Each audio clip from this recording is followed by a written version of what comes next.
Live from Fargo and serving you on TV, online, and on the go. This is Valley News Live at 6.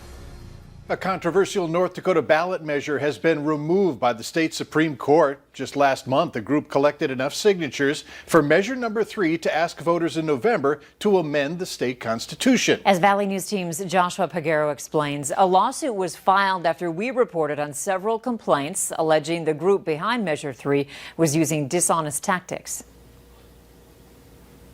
In a unanimous decision, the state Supreme Court ruled in removing Measure 3 from the November ballot. Brighter Future Alliance, a conservative group, filed a lawsuit earlier this month seeking to remove it. There's pretty clear law here in North Dakota, and they didn't follow it. And so we think this was the right decision. We're obviously very pleased with what the court ruled today. The group behind Measure 3 is North Dakota Voters First, and they sought to modernize the state's election system by proposing 5 changes to the Constitution. They included extending the voting window for deployed military members to send in their mail-in ballots from 46 days to 60 days before an election, and doing away with the primary system by party.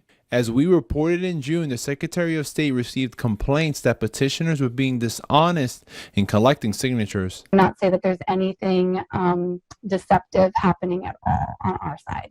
Brighter Future Alliance says the left-wing group was trying to hoodwink voters. At the end of the day, if they're not being told the truth up front, how are they going to know what they're voting on? And that was really our whole point behind this. The Supreme Court ruled Tuesday Measure 3, quote, does not comply with the constitutional requirement that it contain the full text of the measure. This wasn't a grassroots North Dakota effort. This was from out of state. They didn't even know that we don't have voter registration here. Records show the majority of the funding for North Dakota Voters First came from Colorado, Texas, and Massachusetts. In Fargo, Joshua Pagero, Valley News Live. We reached out to North Dakota Voters First for a response on the Supreme Court's decision, but haven't heard back yet. It's been one of those days where you felt like something could be brewing with the humidity and wind, and if it did, it probably would be isolated. Makes me wonder what's going on right now, what's going to happen tonight. I think Hutch knows. Hutch? Well, the last thing I saw brewing was some coffee in the break room because these storms really fizzling as they drift from west to east. A rumble of thunder or two can't be ruled out, but for the most part this evening looks to be quiet as we take a look from our home of economy camera there in Grand Forks, North Dakota. A few clouds drifting overhead, but I think that's the brunt of what we have to be concerned about this evening. Temperatures warm. It's going to be breezy, and again, increasing clouds. Grand Forks, likewise, will have 80s all the way until after sunset, then some 70s. All of us, for the most part, will stay dry, minus a renegade shower this evening. Overnight, more thunderstorms are expected, and we'll see a few chances of waves of storms the next couple of days. All details on all of that here in just a little bit. All right, look forward to that. Thanks, Hutch. A 24-year-old Michael Manuel Bell of Fargo is in jail tonight after police say he barricaded himself in his vehicle in the parking lot at Fargo South High School. Police say they were called just after 6 this morning for a disturbance call in the 2000 block of 25th Street South. After hours of negotiations, officers used pepper balls and pepper spray to get Bell out of the vehicle. Bell is behind bars for aggravated domestic assault, terrorizing, preventing arrest, and felony restraint. A 72-year-old man is bonded out of the Otter Tail County Jail today after being charged with several counts of criminal vehicular homicide. Charles Grameth was arrested Saturday, accused of causing a deadly boat crash on Otter Tail Lake. Investigators say Grameth had been drinking before the crash and had taken prescription medications. He's accused of colliding into a boat driven by his neighbor, which led him to falling in the water. An autopsy report revealed the victim died instantly. The Polk County Sheriff's Office says they have received disturbing information about a website teenagers have been using called Omegle.com. Officials say kids learned about this site through TikTok. Investigators looked into this site and found out it's a chat and video chat format where you don't need an account. Within seconds of entering the chat room, investigators were sent pornography sites and were asked to have sexual conversations. Parents are reminded that predators use social media platforms to solicit, send, and receive child porn.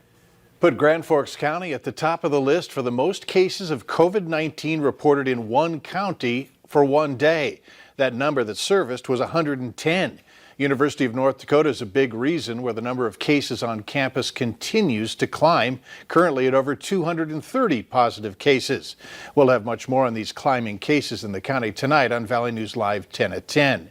Meanwhile, in Minnesota, the Department of Health is reporting today 414 confirmed cases of COVID-19, along with 8 new deaths linked to the illness. All total, over 1,700 deaths have been attributed to the disease. Over 63,000 people are listed as recovered. Back in North Dakota, there are 234 new cases and 1 new death in the state. The death toll now stands at 138. The active case count is up to 1,681. The first day of school is fast approaching, and some Fargo parents say the school district dropped the ball with Virtual Academy. They say school will start a week from today, and there's no plan for teaching their children online. Valley News Team's Callie Hubbard took your questions to school leaders in our COVID in the Classroom series. Teachers have substitute teachers and stuff like that, but we don't have any substitutes here at home. Ida Gutierrez's 3 children will begin school behind a computer screen next week. She's one of the many parents that enrolled their kids in Fargo's Virtual Academy. She says she feels she's been left high and dry with no word from teachers. The trouble we had last year was nobody would get back with the emails and stuff, questions I had. It really did a number on the kids. Okay. They needed a lot of help on some things, and I didn't know how to go about it, to get the help. It's a big change and a big responsibility, honestly. Jodelle Teichen with Fargo Public Schools says they have Virtual Academy plans in place, adding students can expect the same level of rigor as in-person learning. So by this week, parents can kind of expect some sort of outline plan going into the virtual learning. Yes, for sure. They're going to hear from us at a district level about those expectations, like this is what the academy is. They'll hear from their teacher by the end of the week. The teachers too, are they already working in the district, or are they just kind of doing, maybe some of them choosing the virtual option instead of going to class? I guess, how does that work? Yeah, that's a great question. So the majority, in fact, I would say over 90% for sure, are teachers that have been teaching in the district. Teichen says more families are signing up every day. Elementary school teachers will be meeting one-on-one with students. Middle schoolers will have a virtual open house. School leaders wanting to get the learning done while balancing the screen time. In Fargo, Callie Hubbard, Valley News Live.